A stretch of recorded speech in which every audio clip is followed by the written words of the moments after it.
Hey everyone, good morning. உங்க மலரிங்க from Score Clever. Today is September 16th, 2025. And நம்ம இப்போ The Hindu newspaperல இருக்கிற ரெண்டு editorialsையும் line by line English to தமிழ்ல பார்க்க போறோம். ரெடியா? Let's start.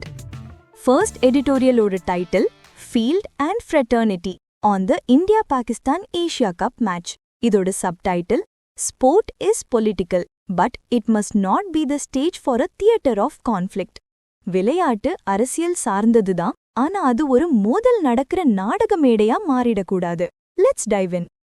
Sports like war can be a continuation of politics by other means. போர் மாதிரியே ஸ்போர்ட்ஸும் அரசியலோட ஒரு தொடர்ச்சியா இருக்கலாம்.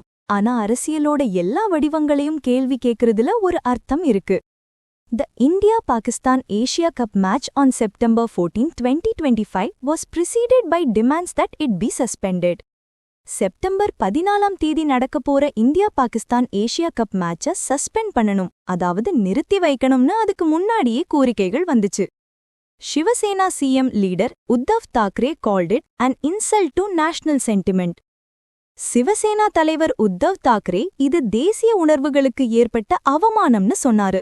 while the AIMMோட அசாதுத்தீன் ஓவைசி என்ன சொன்னாருன்னா, பகல்தாம்ல இறந்த உயிர்களை விட வர்த்தக லாபத்துக்கு அதிக மதிப்பு கொடுக்கப்பட்டிருக்குன்னு வாதிட்டார். Petitioners had also asked the Supreme Court to cancel the game. மனுதாரர்கள் சிலர் உச்சநீதிமன்றத்துக்கிட்ட இந்த விளையாட்டை ரத்து செய்ய சொல்லியும் கேட்டிருந்தாங்க. Yet India captain Suryakumar Yadav had decided that his team would not shake hands with its Pakistan counterpart. ஆனாலும் இந்திய கேப்டன் சூரியகுமார் யாதவ் தன் அணி பாகிஸ்தான் அணியுடன் கைகுலுக்காதுன்னு முடிவு செஞ்சிருக்காரு. Calling it an alignment with government policy. அது அரசாங்க கொள்கையோட ஒரு இணைக்கம்னு சொல்லியிருக்காரு. It is striking that mister Thackeray and mister Owaisi from different ends of the political spectrum echoed the BJP-led government's policy of disengagement from Pakistan. ரொம்ப ஆச்சரியமான விஷயம் என்னன்னா, அரசியல் ரீதியா ரெண்டு எதிர் துருவங்கள்ல இருக்கிற தாக்கரேவும் ஓவைசியும் பாகிஸ்தானோட எந்த தொடர்பும் வச்சுக்க கூடாதுன்னு பிஜேபி அரசாங்கத்தோட கொள்கையையே எதிரொலிச்சாங்க. Revealing how this debate has been circumscribed by notions of national solidarity. இதிலிருந்து என்ன தெரியுதுன்னா, இந்த விவாதம் முழுக்க தேசிய ஒற்றுமைங்கிற எண்ணத்தால சூழப்பட்டிருக்கு. But the BCCI is also partly to blame. ஆனா இதுக்கு BCCIயும் ஒரு விதத்துல காரணம்தான். for having long operated outside the purview of sports governance law. ஏன்னா அவங்க ரொம்ப காலமாவே விளையாட்டு நிர்வாக சட்டத்தோட வரம்புக்கு வெளியில தான் செயல்படுறாங்க. Sustained by networks that still link administrators to ruling parties. ஆளும் கட்சிகளுக்கும் நிர்வாகிகளுக்கும் இன்னமும் இருக்கிற தொடர்புகளால இது சாத்தியமாகுது. ஐயோ, நம்ம பாலிடிக்ஸும் கிரிக்கெட்டும் பிரிக்கவே முடியாதோ? Cricket has never been immune to politics.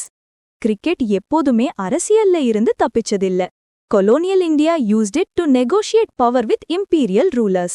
காலனித்துவ இந்தியா பிரிட்டிஷ் ஆட்சியாளர்களோட அதிகாரத்தை பேசி தீர்க்க கிரிக்கெட்டை பயன்படுத்தினாங்க. And independent India and Pakistan invested their encounters with the weight of partition.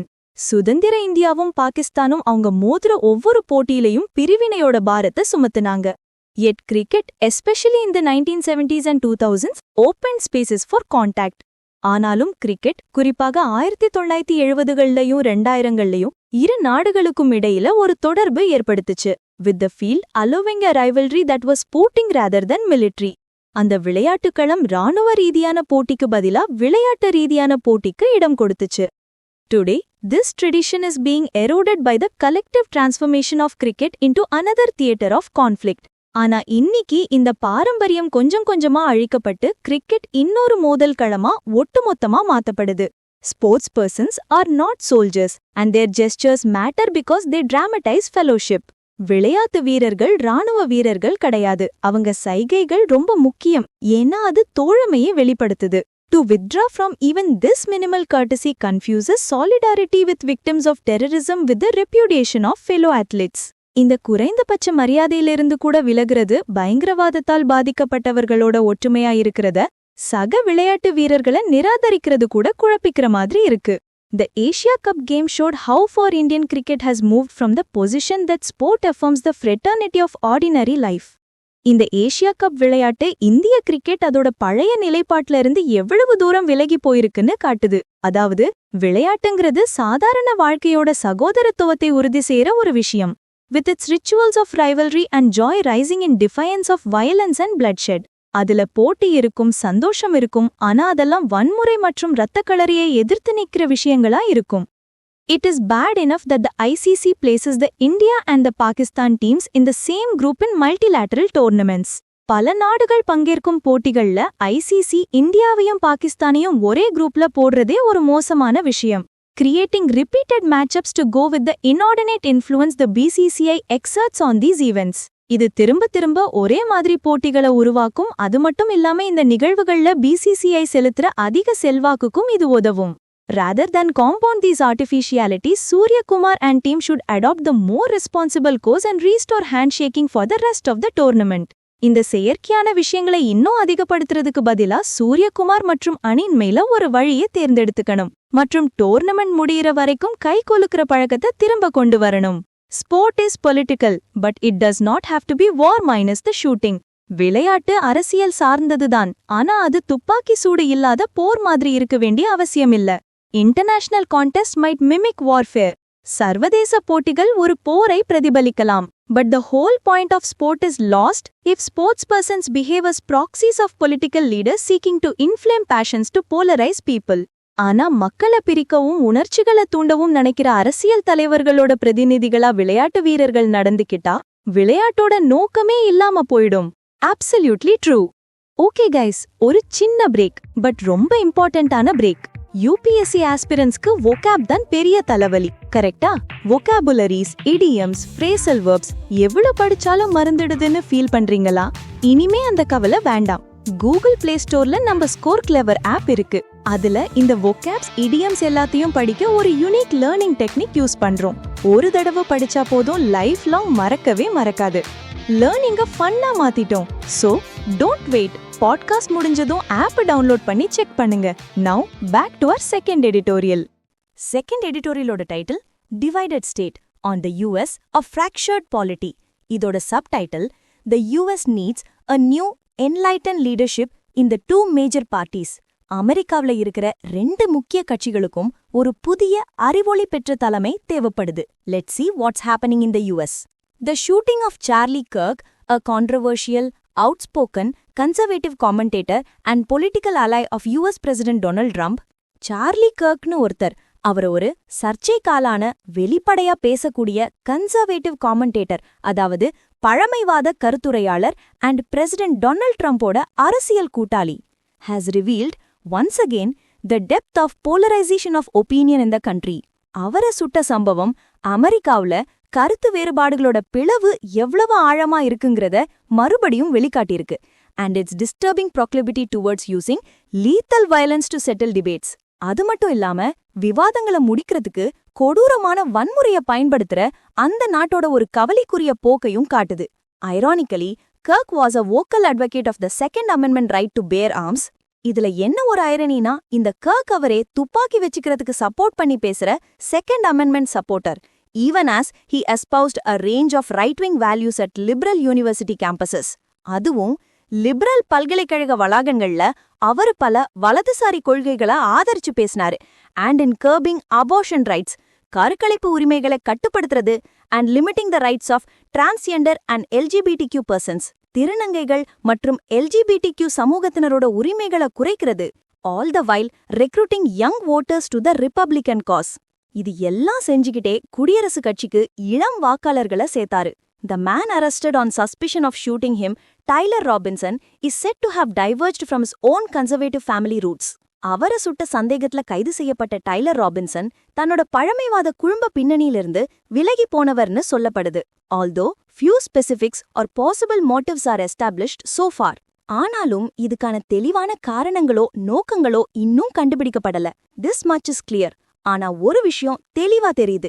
Years of political vitriol backed by policies built on the values of nativism, revisionism, exclusion, religiosity, and a hateful intolerance of social and ideological diversity, பல வருஷங்களா நடக்கிற அரசியல் வெறுப்பு பேச்சு, அதுவும் உள்நாட்டுவாதம், திருத்தல்வாதம், ஒதுக்குதல், மதவாதம் மற்றும் சமூக மற்றும் கருத்தியல் பன்முகத்தன்மையை வெறுப்புடன் சகித்துக்கொள்ளாமை போன்ற கொள்கைகளால ஆதரிக்கப்படுது, have brought the shutters down on any channels for open-minded dialogue and bipartisanship that might have existed earlier. இதுக்கு முன்னாடி இருந்திருக்கக்கூடிய திறந்த மனதுடனான உரையாடல் மற்றும் இருகட்சி ஒத்துழைப்புக்கான எல்லா வழிகளையும் இது மூடிடுச்சு. The US is at a crossroads in terms of its standing as a moral and economic force. America இப்போ ஒரு முக்கியமான கட்டத்துல நிக்குது. ஒரு தார்மீக மற்றும் பொருளாதார சக்தியா அதோட நிலைப்பாடு கேள்விக்குறியா இருக்கு. Espousing respectively for the merits of democracy and capitalism. அது முறையே ஜனநாயகம் மற்றும் முதலாளித்துவத்தோட நன்மைகளை ஆதரிச்சு பேசுது. Given the crackdown on and deportations of students, academics and residents protesting atrocities in Gaza, காசால நடக்கிற அட்டரோஷியங்களுக்கு எதிரா போராடின மாணவர்கள், கல்வியாளர்கள் மற்றும் குடியிருப்பாளர்கள் மேல நடந்த அடக்குமுறை மற்றும் நாடு கடத்தல்களை பார்க்கும்போது, and the cruel family separations resulting from immigration raids, குடியேற்ற சோதனைகளால ஏற்பட்ட கொடூரமான குடும்ப பிரிவினைகளை பார்க்கும்போது, there are many who would doubt the claim that the US remains the bedrock of substantive democracy. America இன்னும் உண்மையான ஜனநாயகத்தோட அடித்தளமா இருக்குங்கிற கூற்ற பலரும் சந்தேகப்படுவாங்க. Economically, the rules-based international order that emerged through the years of Washington Consensus stands in shambles in some regards. பொருளாதார ரீதியா Washington கருத்தொற்றுமை மூலமா பல வருஷங்களா உருவான விதிகள் அடிப்படையிலான சர்வதேச ஒழுங்கு சில விஷயங்கள்ல சிதைஞ்சு போயிருக்கு. With Mr. Trump's tariff policy that fueled a worldwide trade war, bringing global supply chains to their knees. திரு ட்ரம்போட வரி விதிப்பு கொள்கை ஒரு உலகளாவிய வர்த்தக போர தூண்டி உலக விநியோக சங்கிலிகளை முடக்கிடுச்சு. Nowhere is the impact of these tectonic shifts in the US's ideological and policy posture more keenly felt on its own soil. அமெரிக்காவோட கருத்தியல் மற்றும் கொள்கை நிலைப்பாட்டில ஏற்பட்ட இந்த பெரிய மாற்றங்களோட தாக்கம் அதோட சொந்த மண்ணை விட வேற எங்கேயும் அதிகமா உணரப்படல. With Democrats on the retreat after 2 Trump terms, 2 Trump ஆட்சி காலத்துக்கு பிறகு ஜனநாயக கட்சியினர் பின்னடைவுல இருக்காங்க, and Republicans embracing their president's political agenda.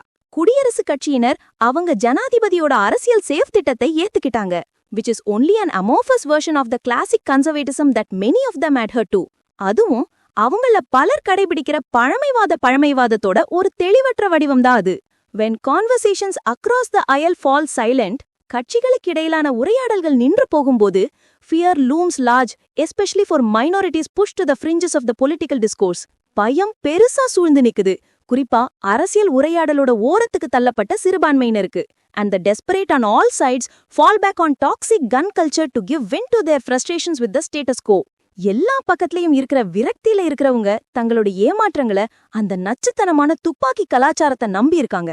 Given that numerous past presidents have tried and failed to start conversations on common sense gun control reform, பல முன்னாள் ஜனாதிபதிகள் பொது அறிவுள்ள துப்பாக்கி கட்டுப்பாட்டு சீர்திருத்தம் பத்தி பேச முயற்சி செஞ்சு தோத்து போயிருக்காங்க.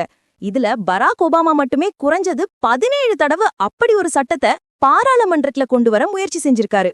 It is only the emergence of a new enlightened leadership in both the parties, 2 கட்சிகள்லயும் ஒரு புதிய அறிவொளி பெற்ற தலைமை உருவான மட்டும்தான் that could hold out hope for a less fractured and hateful polity in the post-Trump years. ட்ரம்புக்கு பிறகான ஆண்டுகள்ல பிளவுபடாத வெறுப்பு இல்லாத ஒரு அரசியலுக்கு நம்பிக்கை கொடுக்க முடியும்.